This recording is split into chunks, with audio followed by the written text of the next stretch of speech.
师好。So we have a phase of so-called pair production. Matter and antimatter particles, however, are not long-term stable particles. In fact, they annihilate each other, they destroy each other when they encounter each other. And these encounters in this early, very dense universe were extremely frequent. So we had a constant change between photons to matter-antimatter pairs and back to photons. Nothing really was created in the overall cycle of this, because everything got destroyed again and converted back into photons. Here you see two photons colliding, producing a matter and antimatter particle. Afterwards, two such particles can collide again, produce two photons again. So these kinds of events are very short-lived, of the order of 10 to the minus 22 seconds, again, very short time scales. And overall, nothing is created, nothing is really ultimately destroyed.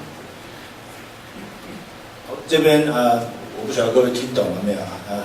非常的复杂，或是这样子，我简单的讲一下，这个10的负43次方秒啊，这是一个很神奇的时间。这个大家可能学过一个东西叫做测不准原理，就是我们今天拍照啊，我如果用很快的快门去拍，我就知道它的位置在哪里。可是我如果用很快的快门把它冻结住的话，我就不知道它是往左跑还是往右跑。这是测不准原理。我如果知道一样东西知道的很准，另外一样我知道的不准。什么东西都知道的不太准，就是测不准。那这个东西呢，因为那个是普朗克的那个有名的理论，所以这叫普朗克时间。宇宙发生的在10的负43次方秒之前，我们是不知道它到底什么状况，没有物理可以描述它的。可是现在的宇宙论，从10的负43次方0点后面跟了42个0，再加一个1啊，就是这么小一个这么很小的时间里面，之后的时间宇宙发生什么事情知道的清清楚楚，我说这不可思议啊！那是因为我们对现在的物理我们有很多基本的掌握，而且早期的宇宙其实是比较简单的，它没有大千世界，它就是很简单的状态，所以反而容易描述。这边 Grabo 教授花了一些时间在讲这个事情，其实是这个意思啊。当时我讲那个混沌一片是什么意思？混沌一片就是我刚刚说质量跟能量混在一起。我们都知道这个有名的公式啊，我们说质能可以互换，物质可以变成能量。日常生活中我们都很熟悉这件事情，就是像核反应，我们就是少掉了一点点质量，取得了很多能量，因为这是一个很大的数字嘛，光速。可是日常生活中我们比较没有反过来的例子，原因是因为一点点质量产生很多能量，我们要把这么多能量抓回来放回去才能反应，才有可能恢复一点点物质。日常生活中做不到，只有在加速器里面可以产生。一旦产生以后，我们可以让能量呢变成一般的物质，你我这种物质跟反物质。那在那个时期，就所谓的 pair production 那段时期，是正物质跟反物质湮灭变能量，能量呢又开创出正物质、反物质，一直不断的变来变去，就好像我今天把水摆在那边，它结冰，有一部分还继续结冰，有一部分冰又化掉变成水，在那个状态呢，不断的来回这样变动，那一部分的时间，那一段时期，就是这个能量跟质量不断的在交换，分不清楚的时代。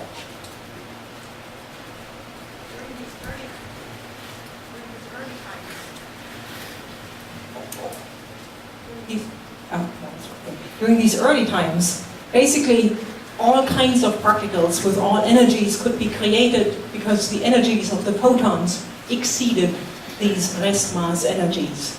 So we had a brief period in the early universe when all the different kinds of particles that we know of, the elementary particles and fundamental particles, could be created and destroyed each other again.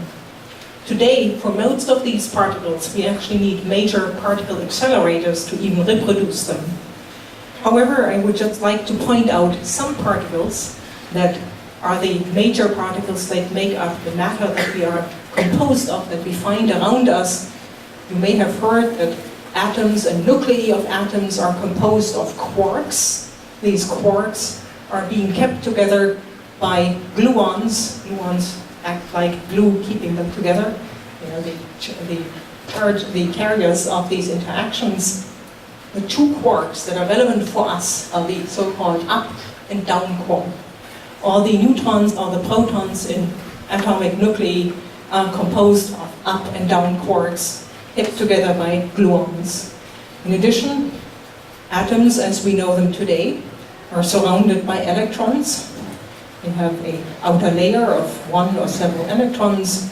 These particles are leptons, light particles, and occasionally also in certain interactions, neutrinos are being created, particles that hardly interact with matter. These are the main particles that we have in our universe today. The other particles are rare because fairly high energies are needed for them.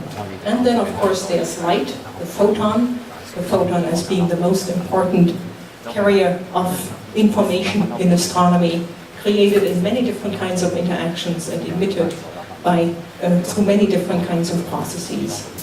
In the early universe, you have to imagine that this universe continues to expand. After the Big Bang, there's continuous expansion. And with expansion, the temperatures of the early universe gradually decrease. So the universe gradually cools down. And I'm now looking here at an epoch that happened 10 to the -6 seconds after the Big Bang, basically 1/1,000,000th of a second after the Big Bang to 1 second after the Big Bang. A long time after these much earlier phases already, even though in absolute numbers this is still a tiny fraction of a second. At the beginning of these 10 to the -6 seconds, the temperature in the early universe was unimaginably high, 10 to the 12 kelvins. That is the phase when these little quarks transited to form so-called hadrons. Hadrons are particles consisting of quarks.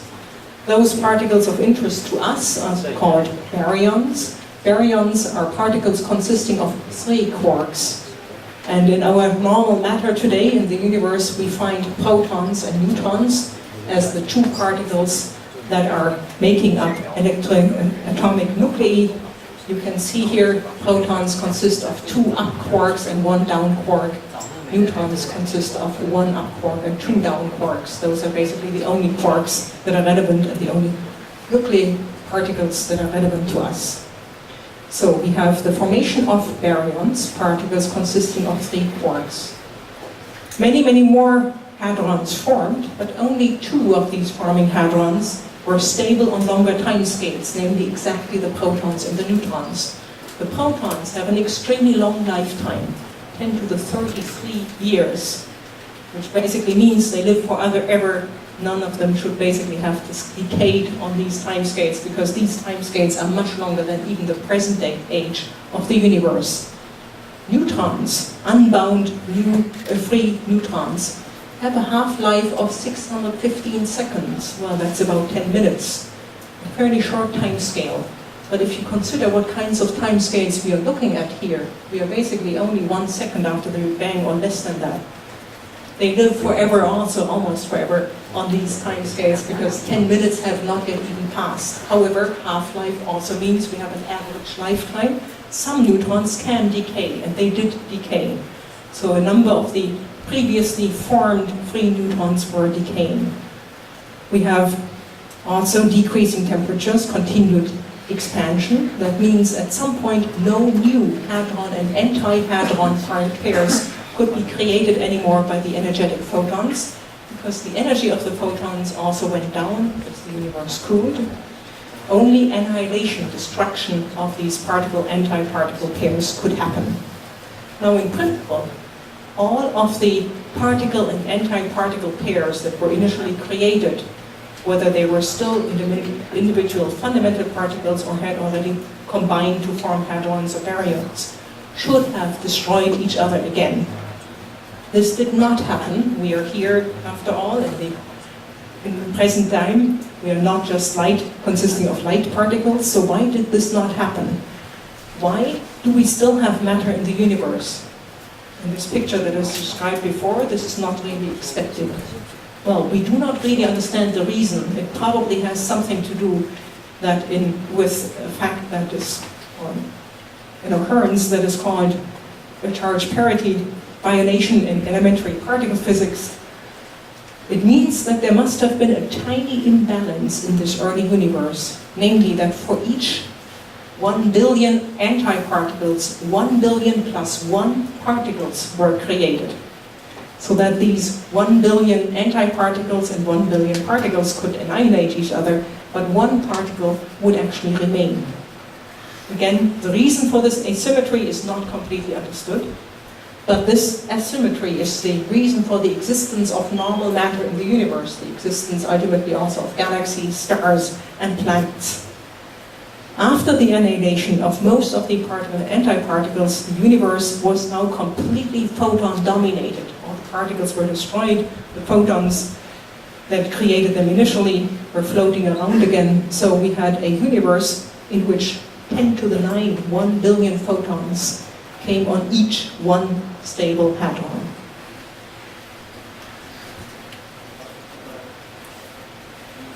宇宙到这个时期呢，就叫做 hadron 种子，就是在开始做东西了，做物质了。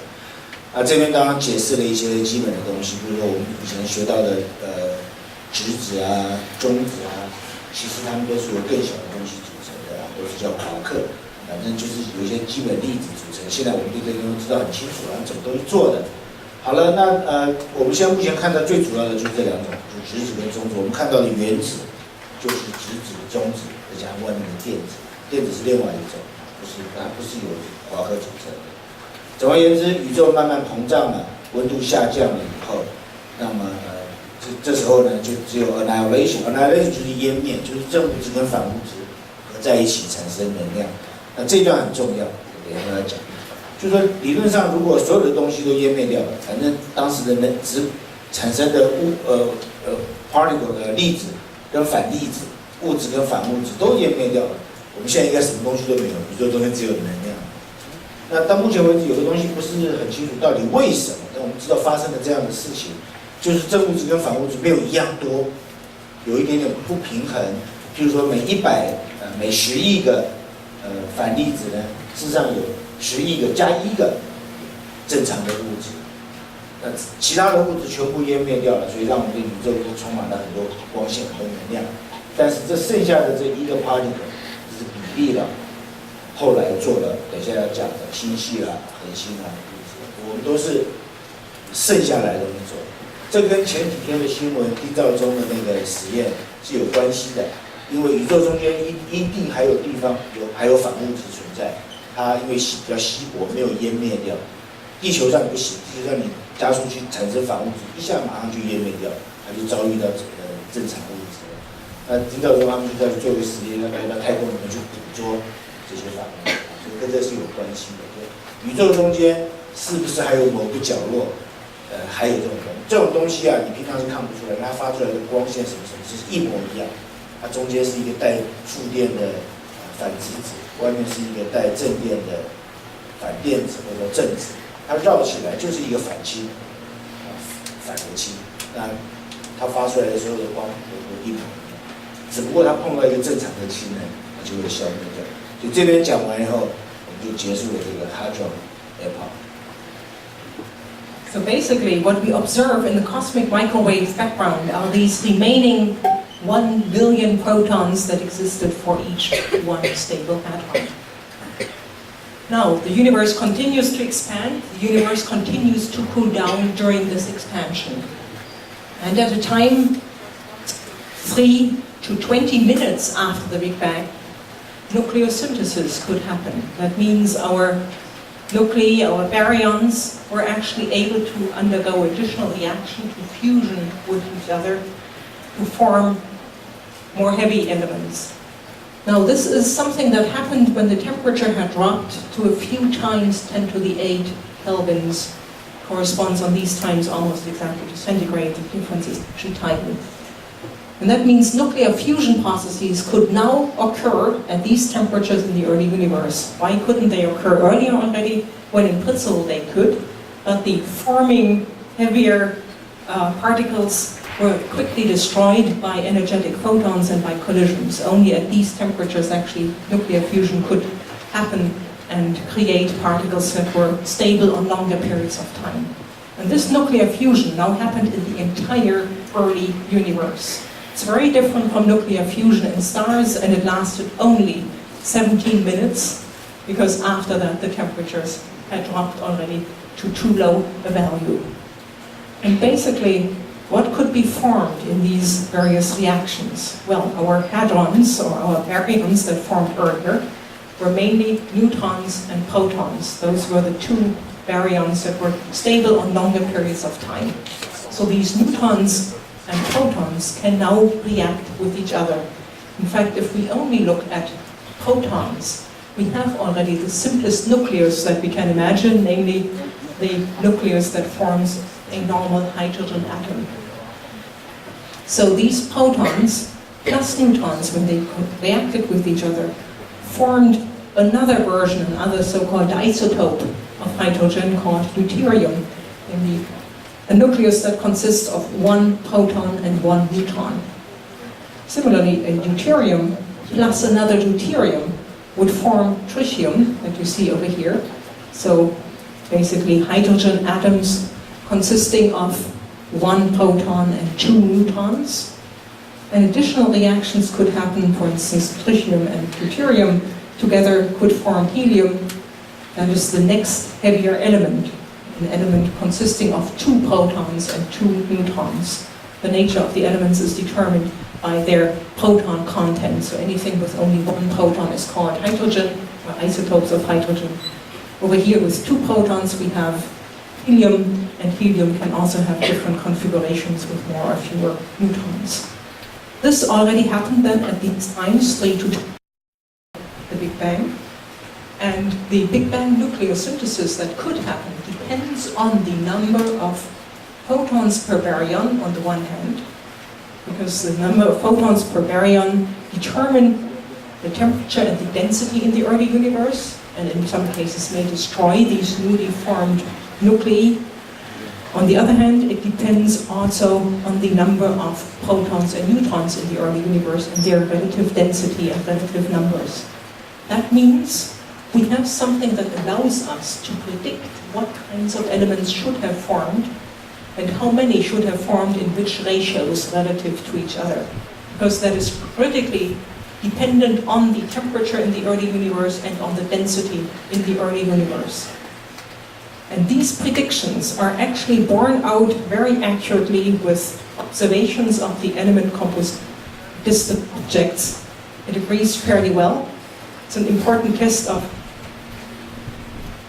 Big Bang theory.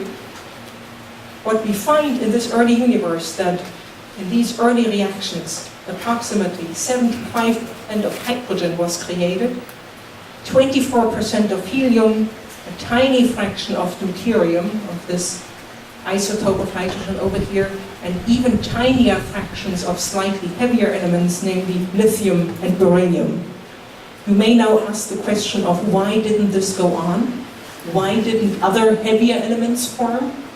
A problem that we encounter here is that these slightly heavier nuclei are quite unstable.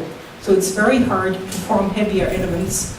And at the same time, the temperature of the early universe and the density of the early universe continues to drop because of expansion.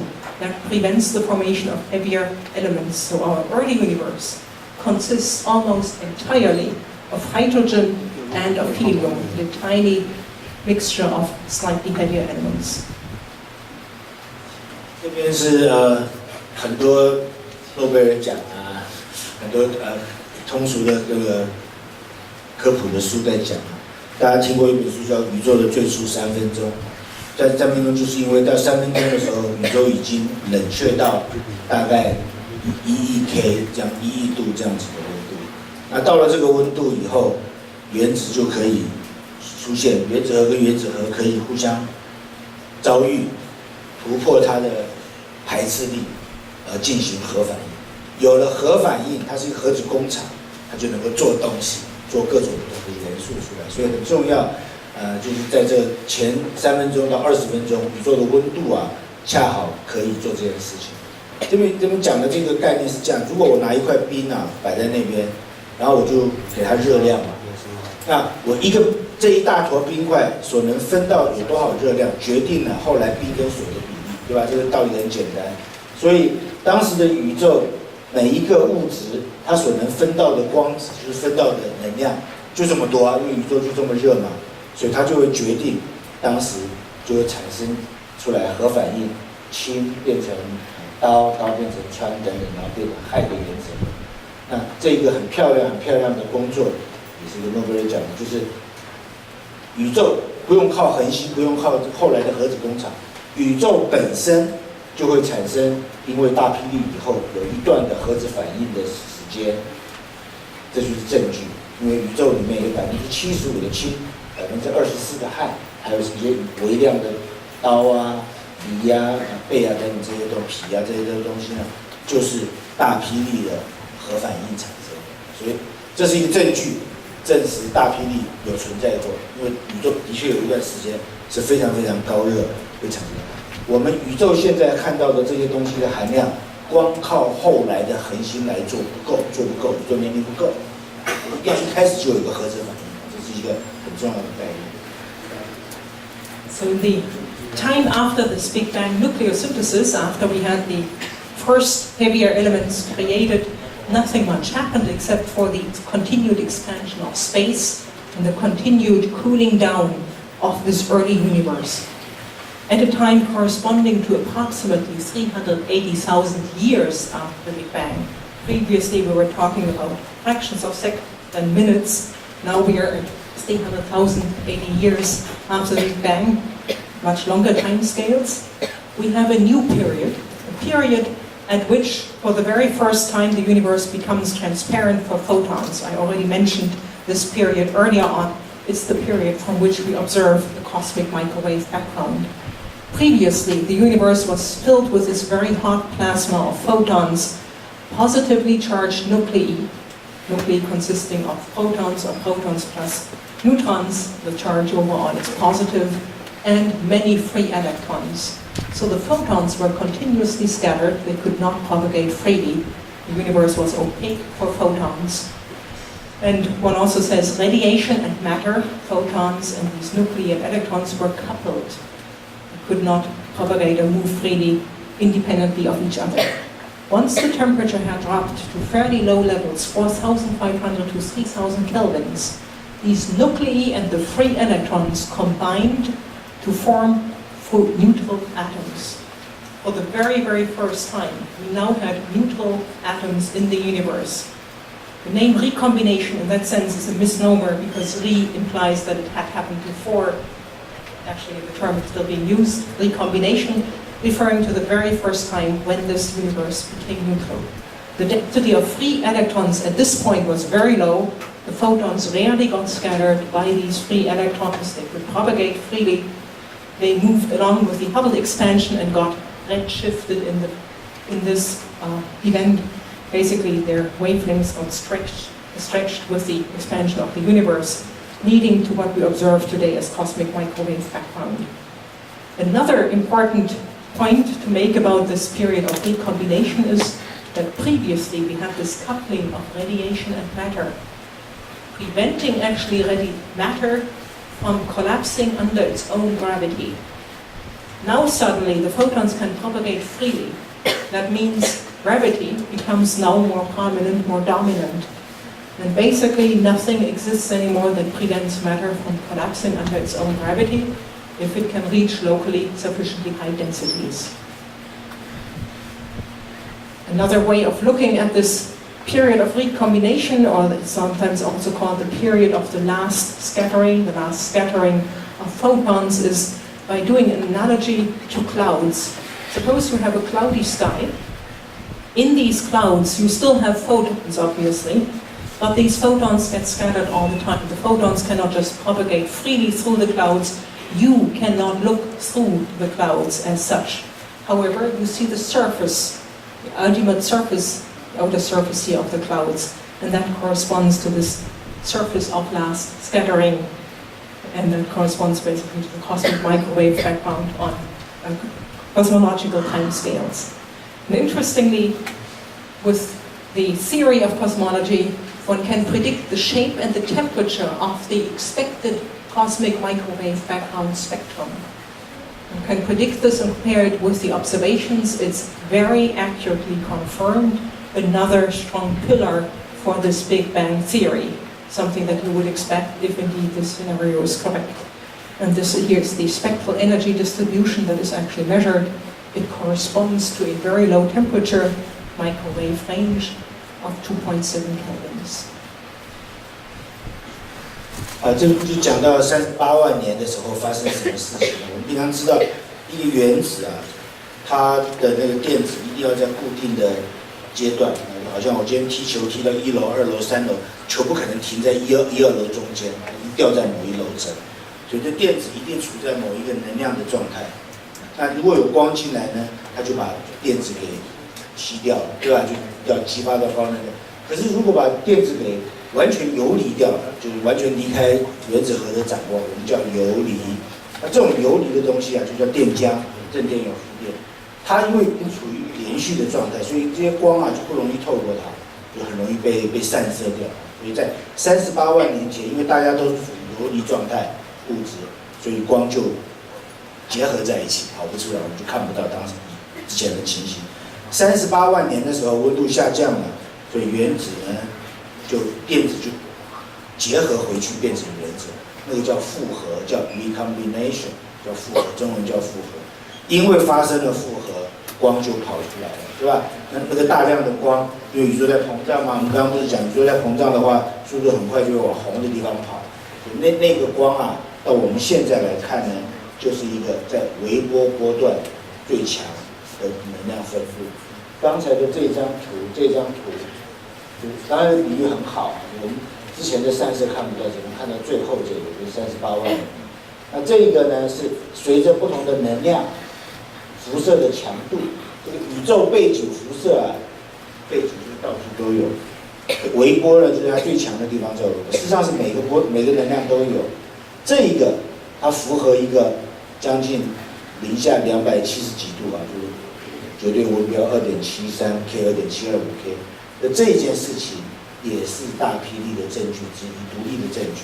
它显示当时很高热的环境，随着宇宙膨胀，现在已经整个宇宙的平均温度冷却已经冷到了绝对温标3K 左右了，272度左右。So if you measure this cosmic microwave background across the entire sky, there is no preferred direction. It reaches us from all directions in the same way, and it looks extremely homogeneous, as people try to indicate here in the sketch, which is supposed to show the odd sky distribution of this radiation. However, when doing measurements of this cosmic microwave background with very high accuracy, with very high sensitivity, one tends to find tiny temperature fluctuations that are represented here as color-coded regions in this lower part. Temperature fluctuations that correspond to 1/10,000th to 100,000th of a degree. So they are really very, very small. These small temperature fluctuations show the first inhomogeneities in this early universe. They basically can be considered as regions of slightly higher and slightly lower density, basically corresponding ultimately to the first seeds of subsequent later formation of galaxies and galaxy clusters. And with that, I'm moving on to structure formation. We already talked about what happened early after the Big Bang. We talked about the period of recombination, from which we actually receive the cosmic microwave background. After that, again, there's a longer period during which not much happened except for the continued expansion of space and the continued cooling down of our early universe. All the way to times when matter reached sufficiently low temperatures to allow it to start to clump under its own gravity and to begin to form the very first stars, the very first galaxies. That is indicated over here. These kinds of processes probably happened several 100 million years after the Big Bang, so much, much longer time scales again. Once the first stars formed, these stars were presumably very, very massive. They had an energetic radiation. Previously, there was no additional radiation. There was nothing that could emit additional radiation. Suddenly, stars formed. These stars now sent out their own energetic radiation and began to ionize the surrounding neutral medium. That means they removed these electrons from their atoms, creating ions, and the universe was re-ionized by this early star formation. Initially, only small regions around the newly formed stars and newly formed galaxies began to become ionized, but as star formation continued, more and more of this early universe began to be ionized until finally the entire universe basically was ionized again. And subsequently we have the continued formation of galaxies up to the present day, and how that happened is indicated here in snapshots taken from cosmological simulations. So this is the theoretical idea of what would have happened. Starting out with this fairly homogeneous distribution of temperatures or radiation from the cosmic microwave background with these tiny fluctuations on scales of hundreds of thousands of degrees. People then simulate what would happen under the influence of gravity. And that is shown here now in several snapshots. Initially, we have a very homogeneous matter distribution. We still have initial fluctuations in the density distribution of this matter. For instance, slightly brighter regions correspond to slightly higher density, slightly darker regions correspond to slightly lower density. And now, under the influence of gravity, the dense regions begin to attract material from their surroundings and grow at the expense of their surroundings. That means the regions here, the lower density regions, basically become even more empty because their material gets drawn towards the denser regions. The denser regions begin to grow. They begin to look brighter and brighter in this representation, where increasing brightness implies higher density.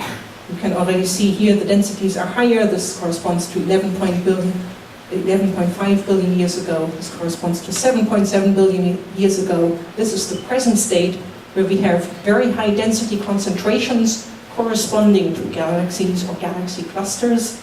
And in between, we have these huge empty regions, voids as they are also called, in which we hardly have any matter left. Most of the material was drawn to these dense regions. So the idea is structure formation happened from these early density fluctuations onwards, under the influence of gravity, and larger structures formed through the successive merger of smaller units.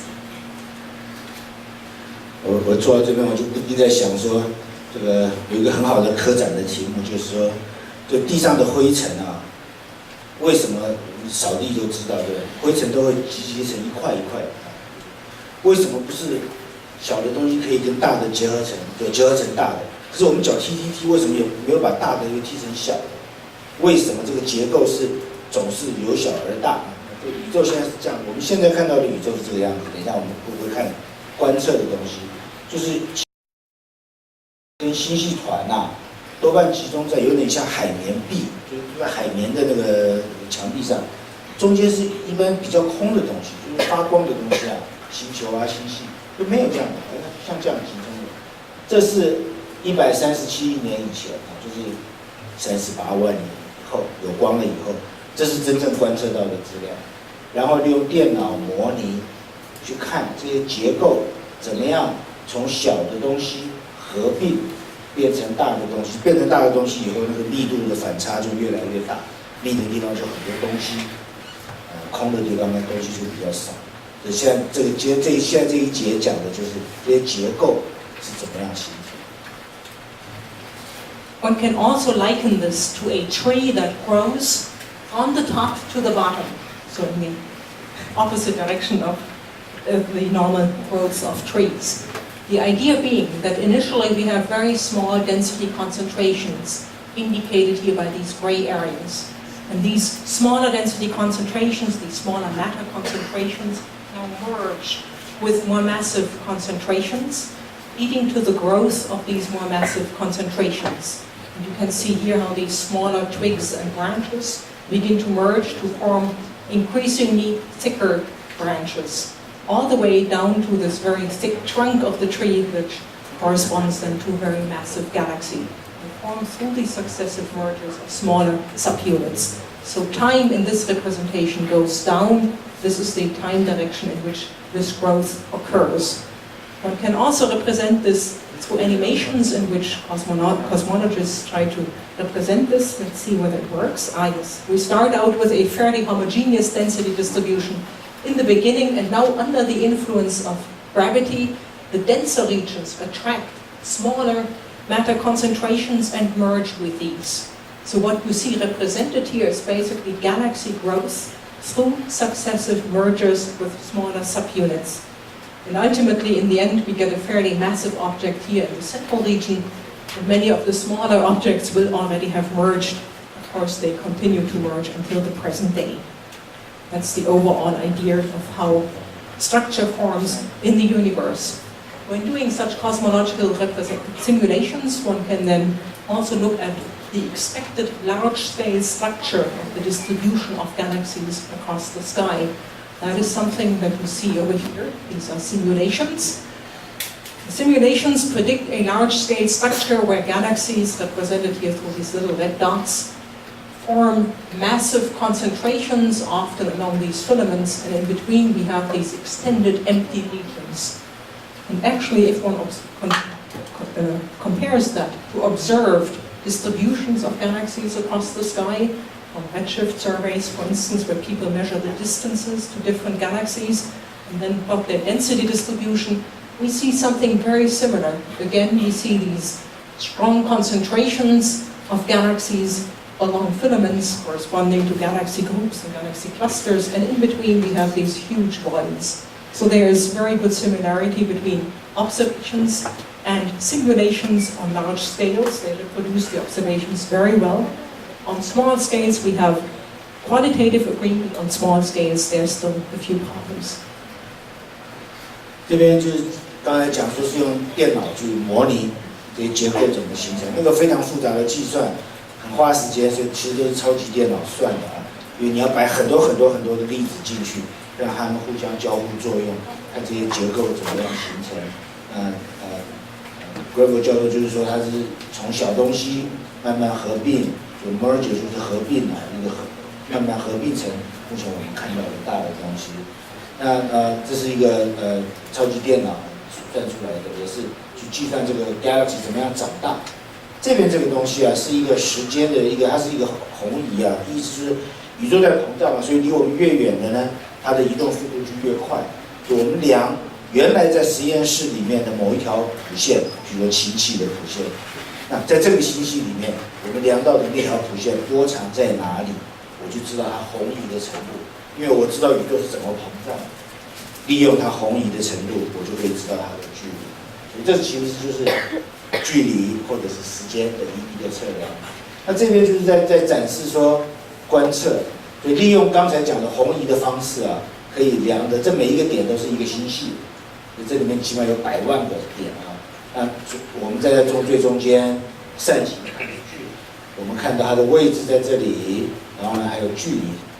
我们就知道在3度空间它的位置，我们就发现，我刚刚讲，的确有像海绵体那样子的结构，就是这个是空洞，好像物质都发光的物质啊，都分布在这些片状啊、丝状的结构上面，然后跟电脑模拟出来的结果呢是可以吻合的。你看大致上可以重复这些，形成这些结构，在小尺度方面，比较像星系的这个尺度呢，在大致上还是吻合的。但是还是有一些不太吻合的地方，我们就要讲。And with this view of the large-scale structure formation, I would now like to move on to galaxy evolution, the evolution of individual galaxies. And that is something that we can observe at many different distances across the universe, so we can actually look at galaxies as they look today. We can also look at galaxies as they looked in the past, by looking at much more distant galaxies, and then try to combine these different observations to come up with a picture of individual galaxy evolution. What we find when we look at nearby galaxies in the universe, and now I'm talking about massive galaxies, is the distribution that corresponds to the famous Hubble sequence described first by Edwin Hubble, who tried to classify massive galaxies into different types. He found that there are some galaxies that look like big elliptical objects. He called them elliptical galaxies. He also found that, of course, there's a wide variety of different galaxies. These galaxies with spiral arms. Some of these spiral galaxies just have thick bulges in their centers and then spiral arms emerging from these centers. Others have much less pronounced bulges. And some have not only a bulge, but also a bar. and then from the bar, spiral arms emerge. So basically, he subdivided the spiral galaxies into those just with normal spiral arms and potentially bulges, and those with bulges and bars, and then spiral arms. That's the overall Hubble sequence. That is what one gets when observing galaxies in our nearby universe. A small fraction of galaxies, approximately, if we add these two together, 18%, are made up by elliptical galaxies of different types. The remainder, approximately 70% of the galaxies, the massive galaxies in the nearby universe, are spiral galaxies. There's a very small fraction of approximately 10% of so-called peculiar galaxies. Massive galaxies that cannot be described by either scheme of spiral galaxies or elliptical galaxies, that are amorphous in shape, that do not have clearly defined structures. 这一章很重要，因为等一下用，就我多花点时间讲。天文学家观测这些星系啊，这个星系每个就是有几千亿的恒星凑在一起的一个集团。第一件事情，科学家就是分类。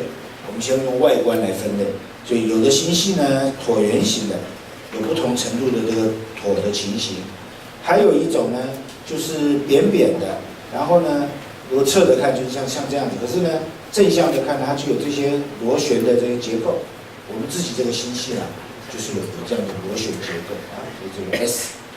那另外有一种星系，它也是有螺旋结构，可是中间呢还有一个长棍子的一个这个结构啊，这个棒旋的星系呢，这种就都是属于有螺旋的。这种呢是椭圆，椭圆星系里面没有什么气体，没有恒星在做。螺旋星系里面很多星星正在做。还有一种呢，做星星做得更剧烈的是，它根本形状不规则，是peculiar 特殊的星系。这是什么呢？这是我们附近的星系。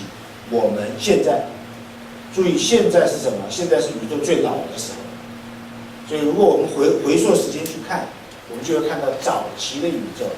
我们再来清点一下这些东西。注意啊，这些有螺旋的大概70%，特殊的大概10%，椭圆的呢大概只有3%，这个是过渡的啊，所以加起来大概20%不到。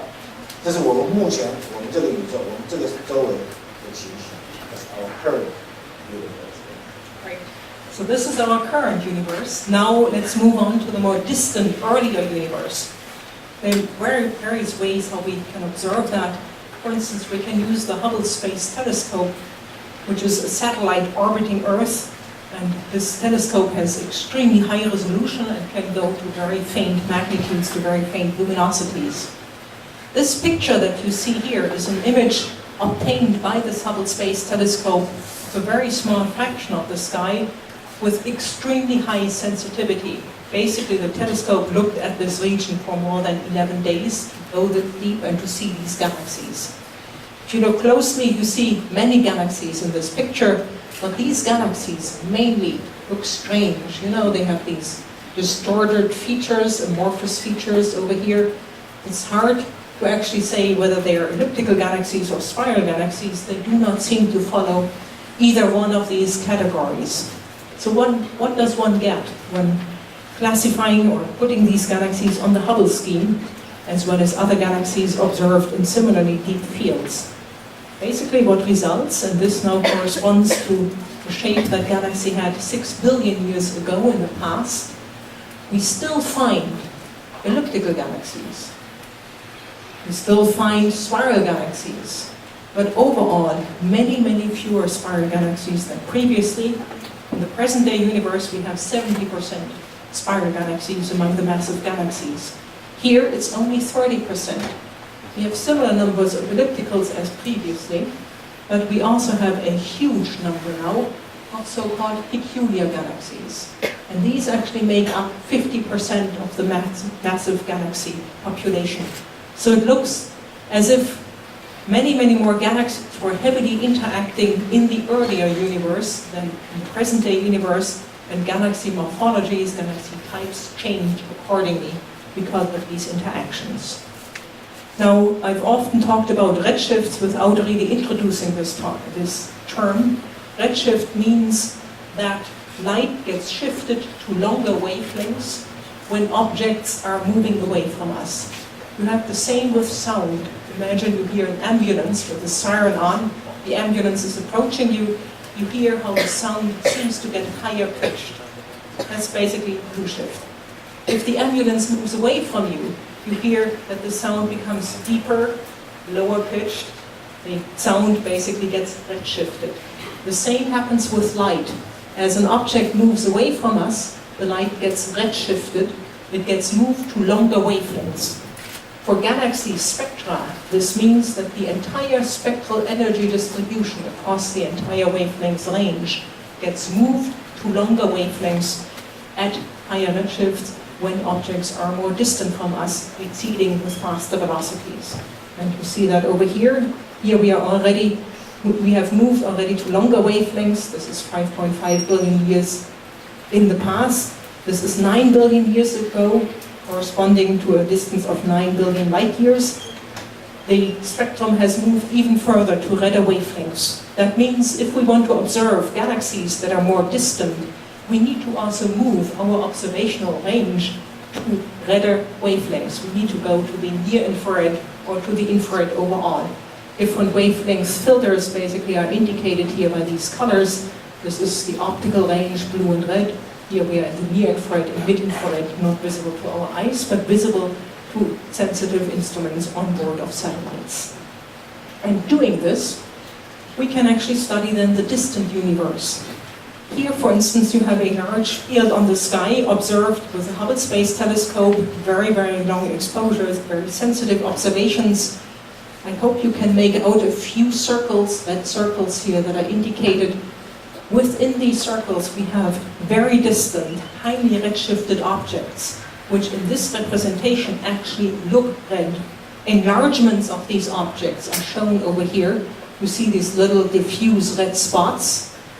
As we go to higher redshift, we are able to distinguish less and less detail. The objects, of course, look very small, so we just get an idea of their integrated light distribution. And these are objects now at fairly high redshift. If we investigate such objects in more detail, one example is shown over here, we can learn something about the early stages of galaxy evolution. This galaxy is at a fairly high redshift that corresponds to 13 billion light years, or 700 million years after the Big Bang. So it's really a galaxy in the very early universe. No longer observable at optical wavelengths. Within this red circle that marks the location of this galaxy, we see nothing. As we move to longer wavelengths, to more infrared wavelengths, actually there's something that appears in this circle and it becomes brighter and brighter and then vanishes again, allowing us to at least constrain the redshift of this object. So this very early galaxy undergoes strong star formation. That's why it's even detectable, otherwise it would not be luminous enough. The mass that it has in stars at that time of observation here corresponds to 2 to 4 billion solar masses, 2 to 4 billion times the mass of the Sun. That sounds like a huge amount of mass. However, if you compare that to what our Milky Way has, the Milky Way is 20 to 40 times more massive in its stars. So this is really an early galaxy still in formation. The size of this object corresponds to 6,500 light years. Compare that to the Milky Way, you find the Milky Way has a diameter of approximately 100,000 light years. So it's tiny as compared to the Milky Way. And by looking at these kinds of objects, we learn quite a bit about galaxy formation and subsequent evolution in the early universe. We try to do that as many different distances as possible, for as many galaxies as possible. 这边讲到了，就是黑博教授他的专长啊，就是研究这些矮星系啊，在天文里面常常利用拟人法来形容小的天体，星系、恒星都还有行星都可以有矮行星、矮恒星、矮星系。矮星系就是比一般的星系小。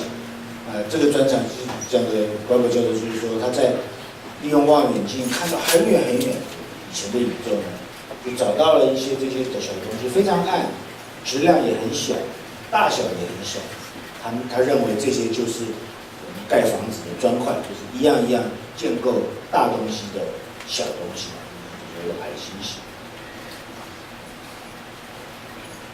So if we do this for different distances, different redshift ranges, interestingly, we find that also the number of galaxies that are observable here changes. At very high redshifts, at the moment we only know of one galaxy. This corresponds to an age or distance of, to an age of 500 million years after the Big Bang, very, very early times. At slightly lower redshifts, we already have observed at the present time 50 galaxies, corresponding to 650 million years after the Big Bang. At even slightly lower redshifts, it's 100 galaxies, 750 million years after the Big Bang, and their numbers continue to increase as we go to slightly lower redshifts. We can study the properties of these galaxies. We can try to infer their star formation histories, or at least their star formation rates.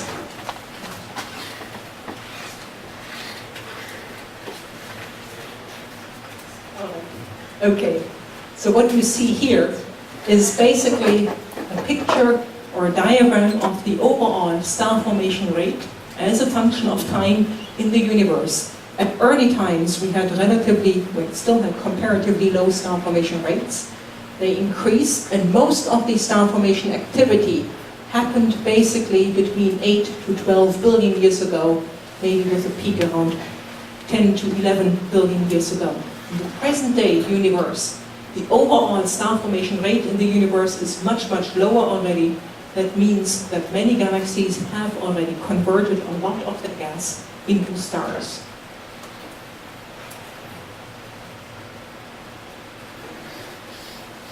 这一段就是在讲，又开始从星系讲到恒星了，就是研究恒星形成的这个活动那有不同的方式去估计。